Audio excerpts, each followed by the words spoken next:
آج کل میں نے سنا ہے کچھ چینل چل رہے ہیں نوجوانوں کو گمراہ کرنے کے لیے،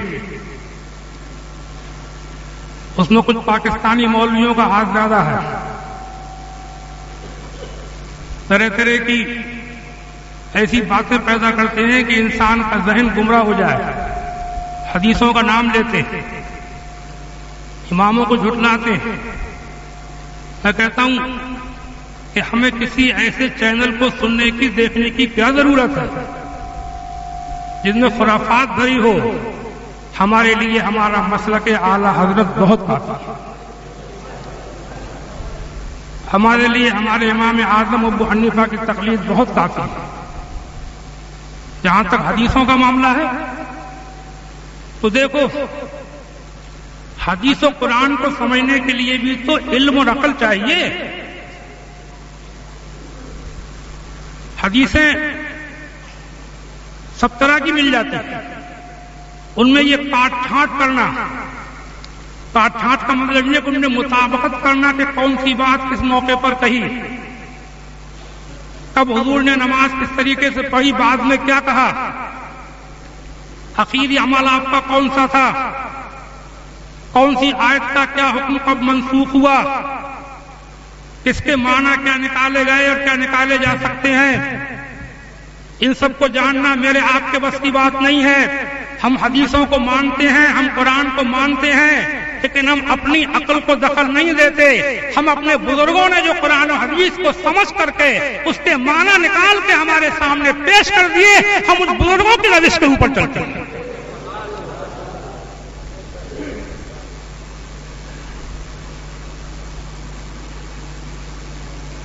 میں نے کتابیں لکھی ہیں، تقلید شخصی ضروری، پوری اختلافات کی شرعی حیثیت، ان کو آپ پڑھیں گے تو آپ دیکھیں گے کہ صرف ہر آدمی حدیثوں پہ چلے گا تو گمراہ ہو جائے گا۔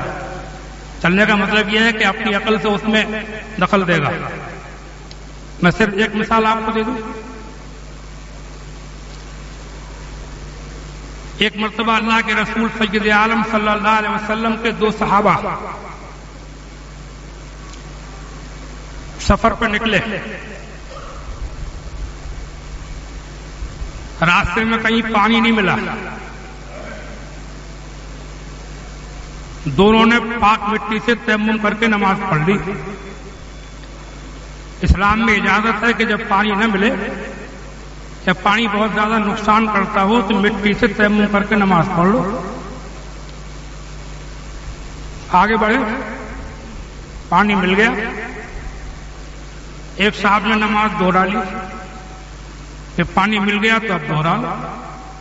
ایک صاحب نے کہا کہ اللہ نے تیمم کی اجازت دی، قرآن عظیم کی آیت ہے فَلَمْ تَجِدُوا مَاءً فَتَيَمَّمُوا صَعِيدًا طَيِّبًا، جب تم کو پانی نہ ملے تو پاک مٹی سے تیمم کر لو۔ جب خدا کی اجازت سے نماز پڑھی ہے تو دوہرانے کی کیا ضرورت ہے؟ اب دیکھو، دو رائے ہو گئی، ایک نے دوہرائی، ایک نے کہا جب اللہ کے حکم سے پڑھی ہے، اللہ کی اجازت سے پڑھی ہے تو پڑھ لی۔ اب قرآن میں صرف اتنا تھا کہ پاک مٹی سے تیمم کرو۔ اب جب ایسا ہی ہوتا ہے حدیثوں میں قرآن کی آیت ہے کہ جب کوئی بات اس کی فروعات اور اس کی شاخیں وہاں مذکور نہ ہو تو وہاں کبھی کبھی اس قرآن کی روشنی میں عقل کو دخل دے دیا جاتا ہے، اور جب عقل کا دخل اس میں ہوتا ہے تو رائے الگ الگ ہو جاتی ہے۔ اسی لیے چار مسلک ہوئے، حنفی، شافعی، حنبلی، مالکی، رائے الگ الگ ہوئی فروعی مسائل میں، لیکن ہم چاروں کو حق کہتے ہیں کیونکہ چاروں کی نیت اچھی ہے، اور نیت اچھی ہو اور علم مکمل ہو، منصب اجتہاد پر فائز ہو، وہ قرآن و حدیث کی روشنی میں جب عمل کرے گا، اجتہاد کرے گا، تو اس کے بعد اگر رائے مختلف بھی ہو جائے تب بھی اللہ تعالیٰ دونوں کی قبول فرما لے گا۔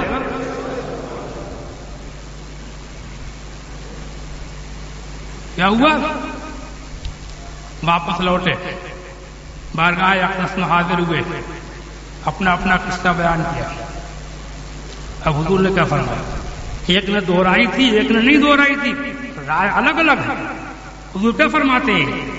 جس نے نہیں دہرائی اس سے فرمایا اصبت السنہ، تم نے مسئلے کے مطابق کام کیا، صحیح کیا. جب پڑھ لی تو پڑھ لی، دہرانا ضروری نہیں تھا. اور ان سے فرمایا لکا اجرین، وہ دہرانے والے تجھ کو ڈبل ثواب ملے گا. سمجھے؟ دونوں میں سے کسی کو برا نہ سمجھا.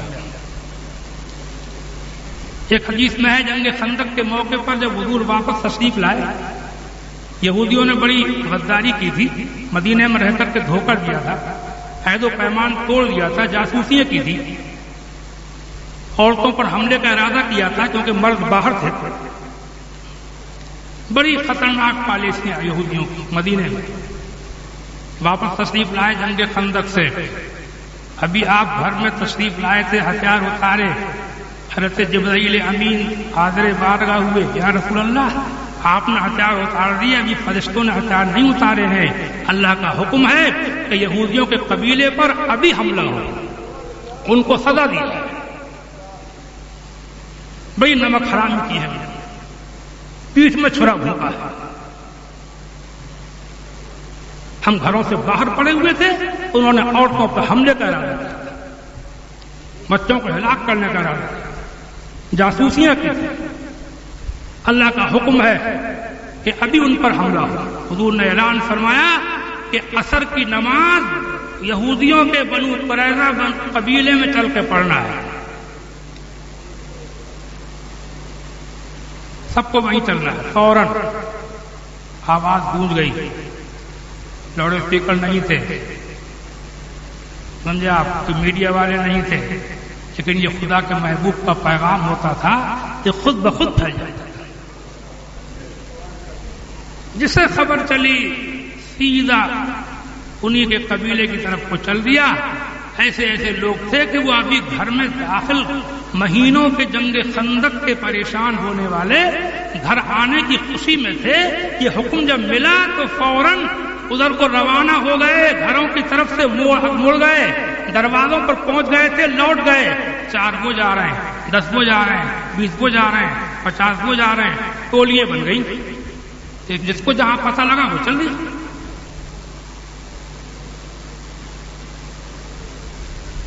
حضور نے فرمایا تھا عصر کی نماز وہیں چل کے پڑھنا ہے، ان کو سزا دینے کے لیے جانا ہے. راستے میں سورج ڈوبنے لگا. جب سورج ڈوبا تو ان میں 2 گروہ ہو گئے. کچھ نے کہا کہ جب اللہ کے رسول نے فرمایا ہے کہ عصر کی نماز انہی کے محلے میں جا کے پڑھنا ہے، تو انہوں نے کہا کہ بھلے سے اندھیرا ہو جائے مگر عصر کی نماز وہیں پڑھیں گے.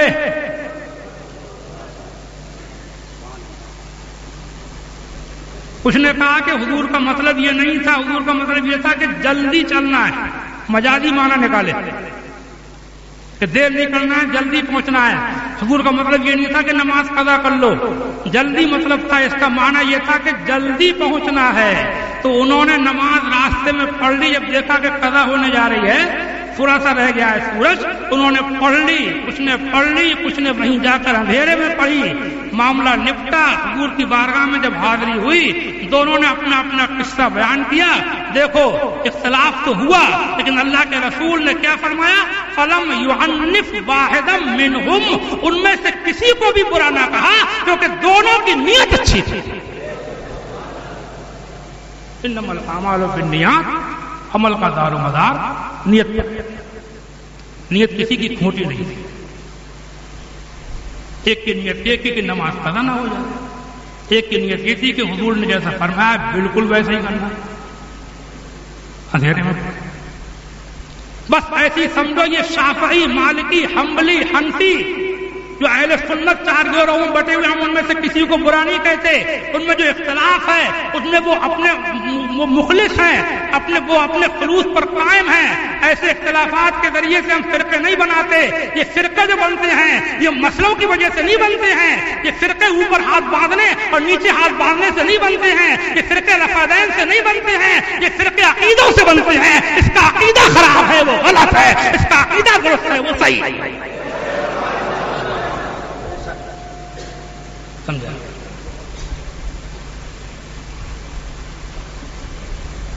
نوجوان لڑکوں کو حدیث سنا رہا پاکستان میں بیٹھا ہوا، سمجھے آپ؟ اچھا، اس کا جواب دینے والے بھی کچھ سنی چینل ہیں، وہ بھی چل رہا ہے، بڑے اچھے جواب دے رہے ہیں.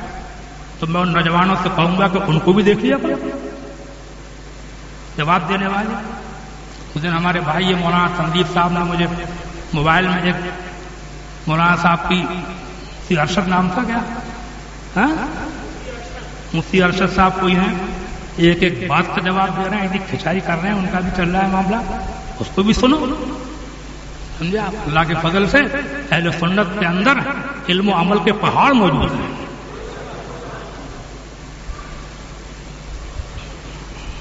پھر کے گلی گلی تباہ ٹھوکریں سب کی کھائے کیوں، پھر کے گلی گلی تباہ ٹھوکریں سب کی کھائے کیوں، دل کو جو عقل دے خدا تیری گلی سے جائے کیوں. رخصت قافلہ کا شور غشت ہمیں اٹھائے کیوں، سوتے ہیں ان کے سائے میں کوئی ہمیں جگائے کیوں. یاد حضور کی قسم غفلت عیش ہے ستم، خوب ہے قید غم میں ہم کوئی ہمیں چھڑائے کیوں. جان ہے عشق مصطفیٰ روز فضو کرے خدا، جس کو وہ درد میں مزہ ناد دوا اٹھائے کیوں، جس کو وہ درد میں مزہ ناد دوا اٹھائے کیوں.